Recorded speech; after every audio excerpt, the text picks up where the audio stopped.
Hello and welcome to the Learn English Lab. I'm Mike, and I am so pumped for our deep dive today. We're going to be tackling something that's near and dear to all of us, family, and how to talk about them in English. Trying to explain your family in a new language can feel like, it can feel like you're trying to put together like one of those ready to assemble, those bookshelves or something with instructions that are in a language that you just don't understand. But don't worry, because today we're going to break it all down, and we're going to have you chatting about your family like a native English speaker in absolutely no time. And to help us navigate this linguistic labyrinth, we have with us the one and only Sarah, who is basically like the guru when it comes to just making English conversation flow. Sarah, welcome to the show. Thanks for having me, Mike. I'm glad to be here. All right, so before we jump into all the specifics here, I have a confession to make. I once tried to describe my extended family to a friend, and I got so tripped up on like second cousins, once removed, and great somethings. It was just a comedy of errors. I'm sure some of you listening right now, you can probably relate to that feeling of just being like, oh my gosh, what are the words? So Sarah, are you ready to help us ditch the confusion? Yeah. And master the art of talking about family? Absolutely. Let's do this. Awesome. So let's start with some of the basics here. When you're first getting to know someone, what are some of the questions about family that might come up? I think people are generally curious about the size of your family. Like, how many people are in your family? What kind of family do you come from? Right. So it's like we're laying the foundation for the family portrait. Yeah. And to do that, we might use words like small family, big family, nuclear family, single parent family, or extended family to kind of describe our crew. Yeah, exactly. And you could say something like, there are 5 of us in my family, my parents, my 2 siblings, and me. Or if you have a really big family, you could say, I have a huge extended family with lots of aunts, uncles, and cousins. I love it. And this is where things can get pretty interesting, right? Because the idea of what a typical family is definitely changing all the time. The term nuclear family, I think people still use it. But it doesn't really capture the diversity of family structures that we see today. What are your thoughts on that, Sarah? I totally agree. We're seeing more blended families, same-sex parents, multi-generational households, and just all these different kinds of families. So nuclear family, it's still part of our vocabulary, but it's important to remember that that's just one type of family. That's such an important point, because language really needs to adapt to the changing ways that we live and connect with each other. Okay, so we've established kind of the overall landscape of the family, but what about introducing the individual players, the specific members of our families? How do we do that smoothly in English? Well, I would say the most natural starting point is with your immediate family, your parents, siblings, spouse, and children. For example, you could say, my father is a teacher and my mother is a doctor. Or I have an older sister who's an engineer and a younger brother who's still in college. Okay, that makes sense. But is there a bit of a cultural difference when it comes to talking about parents in English? Yeah, there is actually. English speakers generally don't use their parents' names when they're talking about them. So instead of saying, my mother Mary loves to garden, you would just say, my mother loved to garden. Okay. So it's these little nuances that are so important to pick up on as you're learning a new language. It's really fascinating how language reflects those cultural norms. Okay, so what about those sometimes tricky sibling relationships? How do we express things like birth order clearly in English? I would say the most common way is to use the terms older and younger. You can also use eldest for the oldest sibling and youngest for the youngest. So you could say, for instance, I'm the middle child with an older brother and a younger sister. Now that brings back memories. I remember when I was learning English, I always mixed up elder and older. I remember telling someone once, my sister is 2 years elder than me, and they just looked at me like I was speaking another language. Which I guess I was. English can be a bit quirky sometimes, I know. It definitely can. It's all part of the fun of learning a language, right? Exactly. Those little victories and aha moments along the way. So we've covered the immediate family. But what about those relatives who might live a little bit further away, like our grandparents, aunts, uncles, and cousins? Yeah, we're moving into extended family territory now. And here's a fun fact. English uses single words like aunt and uncle, where other languages might have separate words, depending on whether the aunt or uncle is on your mother's side or your father's side. Oh, I see. So we don't have to worry about all those extra terms. Okay, good to know. But let's be honest here. Just listing out names and relationships doesn't really give us a vivid picture of our family. It's kind of like having a bare bones outline. without any of the color or the details. Yeah, I agree. To make your descriptions more interesting, you want to add some details about their appearance and personality. Okay, so let's go beyond just saying, like, my dad is tall. Give us some more interesting ways to describe physical appearance in English. I think the key is to choose words that are concise but memorable. Don't overwhelm someone with too much information. You could mention their height, like are they tall, short, average, maybe describe their build. Are they slim, athletic, stocky? And of course you can talk about hair color, and maybe eye color if it's something striking. I love that. So we're creating a little snapshot with our words. Now, what about personality? How can we describe those unique traits? Think about words like funny, quiet, energetic, caring, serious. When you're talking to other people, it's always best to stick with positive or neutral language. You probably wouldn't want to tell someone that your uncle is grumpy or that your sister is annoying. You can save those little gems for your close friends. Exactly. We want to keep things lighthearted and avoid any accidental family feuds. So we've talked about looks, we've talked about personality. What else can we add to our English family conversation toolkit? What's the secret ingredient here? Well, you know what they say, a picture is worth 1,000 words. But a good story is worth 1,000,000. So don't be afraid to share a memory or an anecdote that really captures who that person is. Oh, I love that stories. It's like little windows into our family albums. It gives people a glimpse of those shared moments and relationships. For example, I remember this one time. My grandfather, who by the way had this incredibly infectious laugh, decided to teach me how to fish. And let's just say patience is not exactly a strong suit in my family. Oh, I can imagine. So picture this. I'm this tiny ball of energy. I'm sitting there on this rickety old wooden dock. I've got my fishing rod. And I'm convinced that a giant fish is going to bite at any second. This sounds like a classic family story in the making, Mike. Oh, it is. It is. So, as I was saying, I'm just full of anticipation. I like your enthusiasm. But as anyone who's ever fished knows, it's a waiting game. And my grandfather, bless his heart, he was just a picture of patience. He would sit for some hours, his rod perfectly still, his eyes just glued to the water, like a Zen master in a fishing hat. And meanwhile, I am squirming, I'm fidgeting, I'm recasting my line like every 5 minutes, convinced that I was doing it all wrong. And I must have asked him like 100 times, has it bitten yet? Has he bitten yet? And finally, after what felt like forever, he chuckled and he said, "Mine fishing isn't just about catching fish. It's about enjoying the quiet. It's about being present. And it's about appreciating the moment." And you know what? He was so right. As frustrating as it was for me at the time, that day taught me a valuable lesson about patience and the simple joys of just spending time with family. That's a really heartwarming story, Mike. It really shows how sharing personal stories can add so much depth and warmth to your descriptions.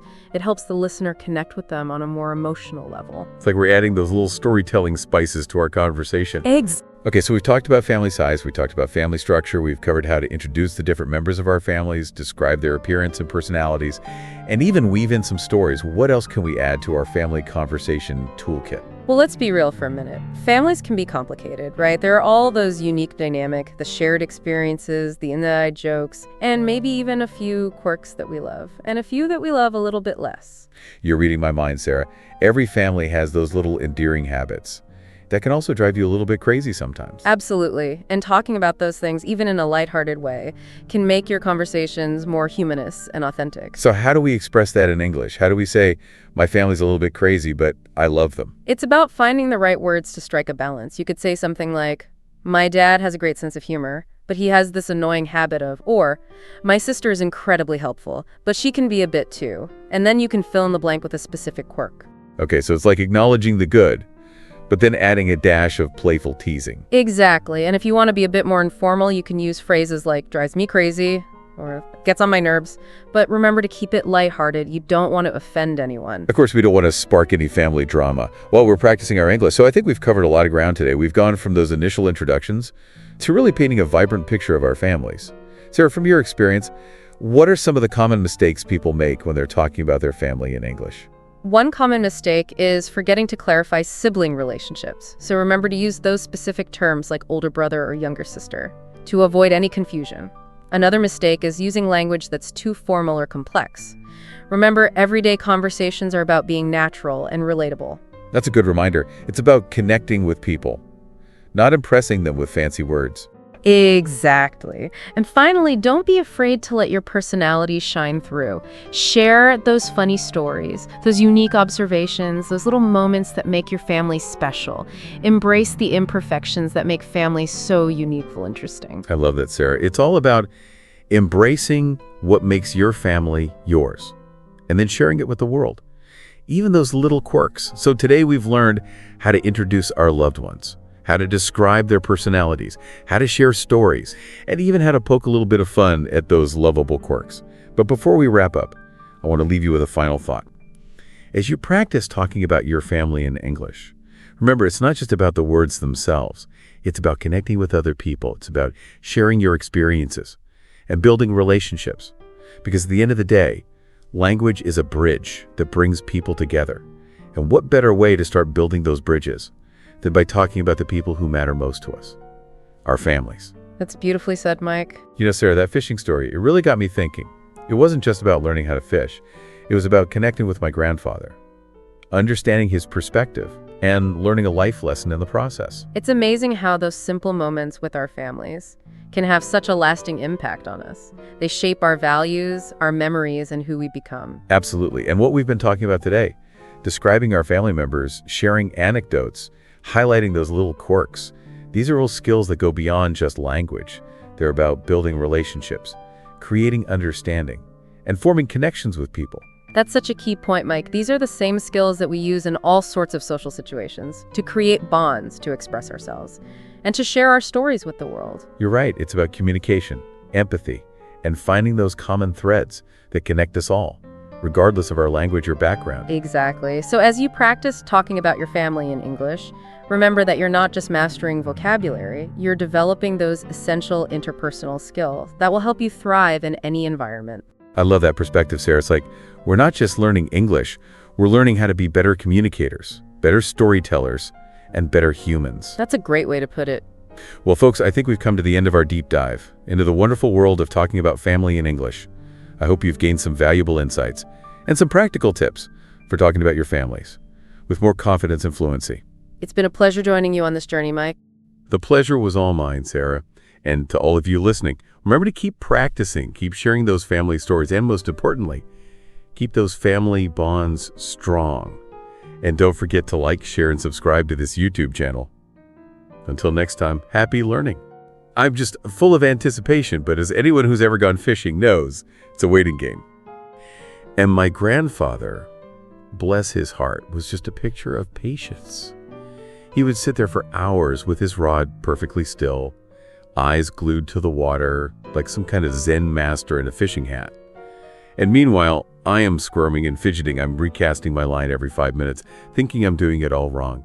I must have asked him 100 times, has it bitten yet? Has it bitten yet? Finally, after what felt like forever, he chuckled and said, my fishing isn't just about catching fish. It's about enjoying the quiet, being present, and appreciating the moment. And you know what? He was so right. As frustrating as it was for my younger self, that day taught me such a valuable lesson about patience and the simple joys of spending time with family. That's a really heartwarming story, Mike. It just shows how sharing a personal anecdote can add so much depth and warmth to your descriptions. It really helps the listener connect with them on an emotional level. It's like adding those little storytelling spices to our conversation, right? Exactly. Okay, so we've talked about family size and structure. We've covered how to introduce different family members, describe their appearance and personalities, and even weave in some stories. What else can we add to our family conversation toolkit? Well, families are complex. There are those unique dynamics, the shared experiences, the inside jokes, and maybe even a few quirks we love, and some we love a little less. You're reading my mind, Sarah. Every family has those little endearing habits that can sometimes drive you a little bit crazy. Absolutely. And talking about those things, even in a lighthearted way, can add a lot of humor and authenticity to your conversations. So how do we express that in English? How do we say, my family is a little bit crazy, but I love them? You have to find the right words to strike a balance. You could say something like, my dad has a great sense of humor, but he has this annoying habit of, or my sister is incredibly helpful, but she can be a bit too. And then you fill in the blank with a specific quirk. Okay, so it's like acknowledging the good and then adding a little bit of playful teasing. Exactly. And if you want to be a bit more informal, you could say things like, drives me crazy, or gets on my nerves, but just remember to keep it lighthearted and try not to offend anyone. Right, we don't want to spark any family drama while we're practicing our English. So we've covered a lot of ground today. We've gone from those initial introductions to really painting a vibrant picture of our families. Sarah, in your experience, what are some common mistakes people make when they're talking about family in English? One common mistake is forgetting to clarify those sibling relationships, so remember to use those specific terms like older brother or younger sister to avoid any confusion. Another common mistake is using language that's too formal or complex.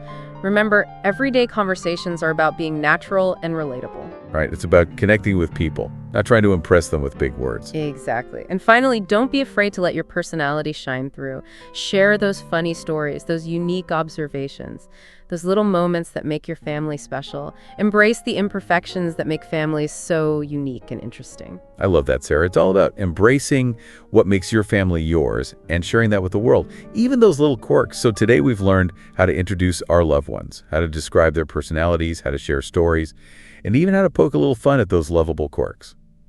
Before we wrap up, I want to leave you with a final thought.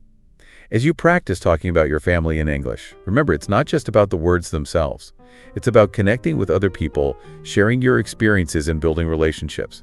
Because at the end of the day, language is a bridge that brings people together. And what better way to start building those bridges than by talking about the people who matter most to us, our families. That's beautifully said, Mike. Sarah, it's been an absolute pleasure having you on the Learn English Lab today. Your insights are always so valuable. Thank you, Mike. The feeling is mutual. And to all of you listening, thank you for joining us on this deep dive into talking about family in English. Remember to keep practicing, keep sharing those family stories, and most importantly, keep those family bonds strong.